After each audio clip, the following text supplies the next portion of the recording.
بسم الله الرحمن الرحيم. يا بني اذهبوا فتحسسوا من يوسف وأخيه ولا تيأسوا من روح الله إنه لا ييأس من روح الله إلا القوم الكافرون. فلما دخلوا عليه قالوا يا أيها العزيز مسنا وأهلنا الضر وجئنا ببضاعة مزجاة فأوف لنا الكيل وتصدق علينا إن الله يجزي المتصدقين. قال هل علمتم ما فعلتم بيوسف وأخيه إذ أنتم جاهلون؟ قالوا أئنك لأنت يوسف؟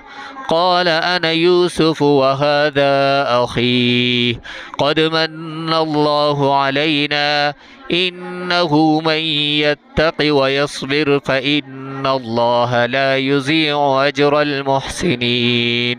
قالوا تالله لقد آثرك الله علينا وإن كنا لخاطئين. قال لا تثريب عليكم اليوم يغفر الله لكم وهو أرحم الراحمين.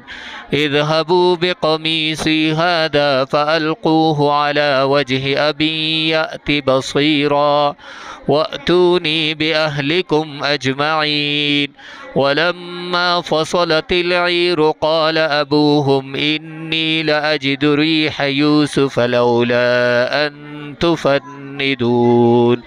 قالوا تالله إنك لفي ضلالك القديم.